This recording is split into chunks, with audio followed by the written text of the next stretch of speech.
My husband-to-be is HIV negative. So yes, the internal stigma is there, but we still need to support those other people who have not become as strong as I may be today.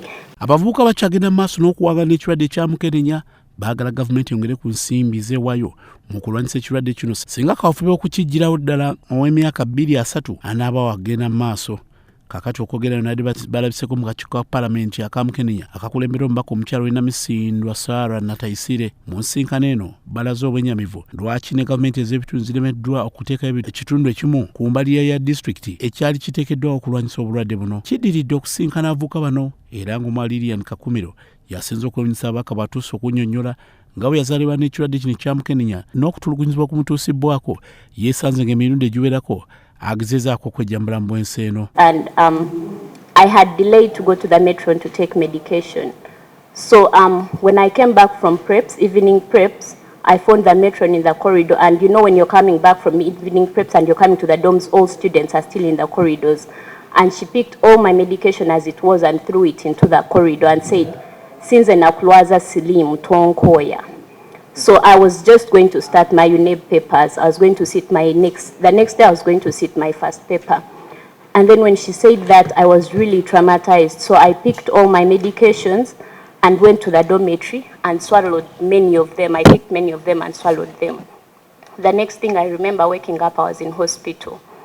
But during that time, even when I was in hospital and was okay, I still tried to commit suicide because back in school, I knew people were pointing fingers. So during my UNEB papers, after I recovered, I had still to go back to school because home was far, and this is the only place I could sit to do my papers from or be in. And I remember students would point fingers at me. Everywhere I would go, and they're like, "Slim wuya itao." So that is a situation I had to go through in my secondary school, but I'm going to sit my UNEB papers. So I lived like that until I finished my papers and joined A-level. Still went through the same situation where, of course, your skin is not looking well and people know the signs and symptoms by then. So everybody is pointing fingers at you. No one wants to be close to you. If you're coming to sit, people will push aside and call you names, point fingers at you. But I became strong and said, let me go through it.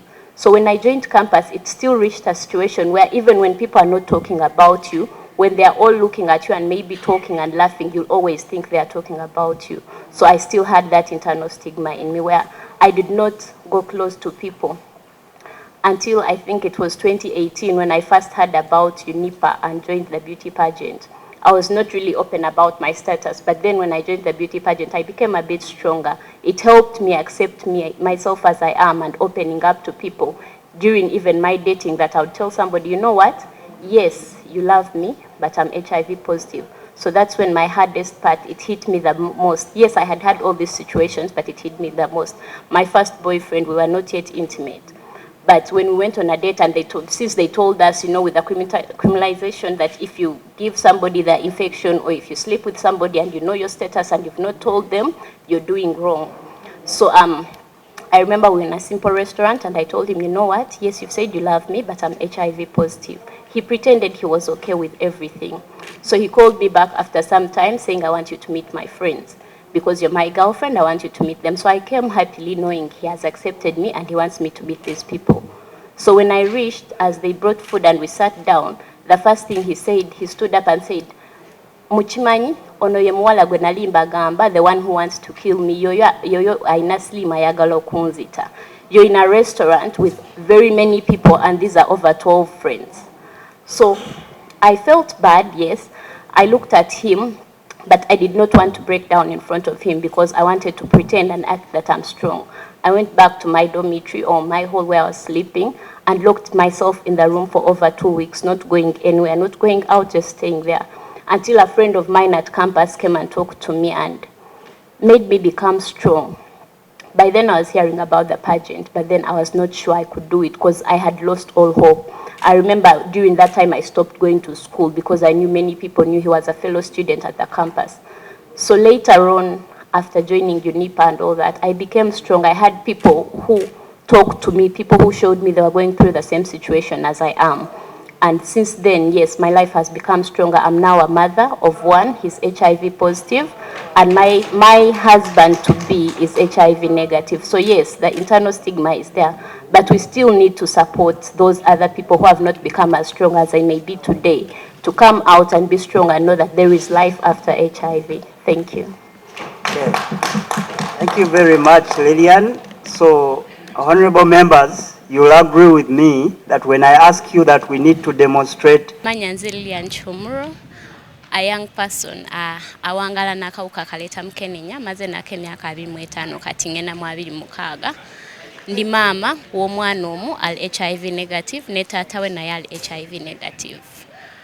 Okubeerawo ng'omuwala, angende ku side y'omuwala ate ng'oli muwala muto ng'owangaala nakawuka kaleta mukenenya si kyangu.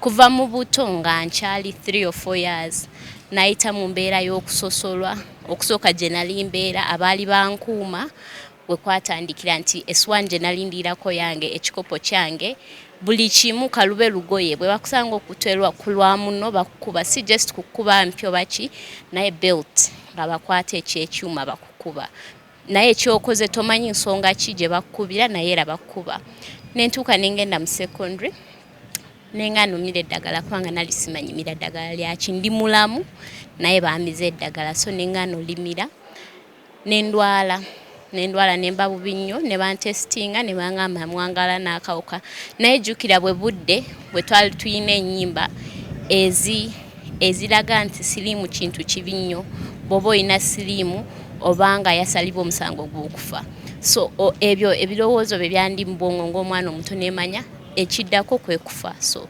nengezaako okwetta naye saasobola kituukiriza era nembeera mulamu nenyingira secondary awo mu secondary yange era tekyali kyangu cause omubiri gwali gutandise okwonooneka nga simira bulungi ddagala ng'era mu obwo obudde we wali abalokola abangi abakkiriza nti bwe bakusabira okola ki owona sikiwakanya naye embeera engeri gye bakisomesaamu oluusi etuleetera okutategeera abantu abangi bavudde ku ddagala ndi omu kwabo yava ku ddagala kumala emyezi 6 kubanga bangamba mponye naye gwe nali mbeera naye bwe tutuuka ewaka obudde bw'okugenda mu ddwaliro nga mpa ssente nengenda nenkima eddagala naye bwe nkomawo ng'eddagala linzijako n'alitereka so nembeeramu eyo embeera bwe natuuka mu maisiniafo nga ngenda tuula ebibuuzo nzijukira nali nva mu prep la lunaku lwa Sunday nga tugenda kutandika twali tugenda kukola ebibuuzo tutandika ku Monday so we nava mu prep obudde nga buyiseeko kubanga nalimira eddagala lyange essaawa 3 nentuuka mu dom nasanga metron anyiize nga simanyi lwaki so we natuuka yasitula ebikebe byange byonna ebyeddagala naye jjukira yeddomu abaana bayingira ate twali tuli baana bangi n'alisuula mu corridor n'angamba twala eddagala lyo sinze nakulwaza siriimu ekintu ekyo kyamenya nnyo era nzijukira olwo lunaku nafunaku eddagala nemira eddagala lingi era nentuuka kye tunaayita nga koma oba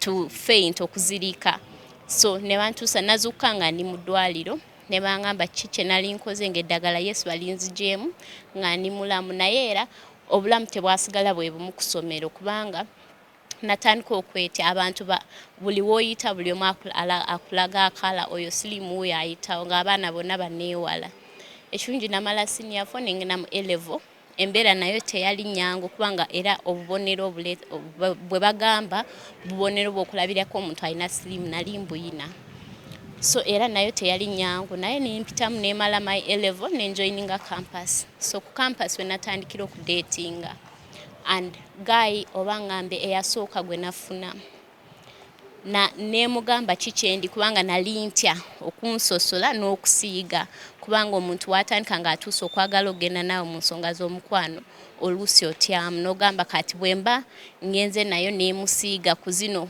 laws ze baaleeta tebankwate mu nkomera n'abeerawo ntya so nemugamba nti ndi mulwadde w'akawuka kaleeta mukenenya nandaga nti alyoke nakyo talina buzibu wayitako ebbanga nangamba ayagala kundaga mikwano gye muli kumpi nensanyuka ng'omuwala nemanya omulenzi akoze eki anjagadde era nzikiriza bwe natuuka ku restaurant bwe twali tulina okusinkanira kyamenya nnyo kubanga we twatuukayo nga tumaze okusaba emmere tutudde bulungi n'ayimirira bulungi n'agamba mikwano gyange ono ye muwala. Of course naawe obeera musanyufu nga tomanya ekiddako. Ono ye muwala gwe nali mbagamba eyagala kunzita okunsiiga akawuka akaleeta mukenenya. Namenyeka kyanuma nnyo lwakuba naye kaza nenvaawo era bwe navaawo nengenda mu room yange neneegalirayo kumala wiiki 2 nga sifuluma sirya, I'm just there.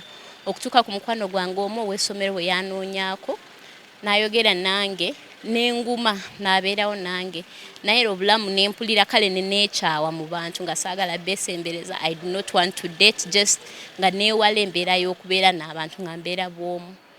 With time nentuuka n'enguma nensinkana ekitongole kye bayita UNIPA we twaparticipatingira mu pageant gye bayita Miss Y Plus. Nempitamu ku Central Division nengenda ku Nationals nenfuuka Miss Y Plus first runners up.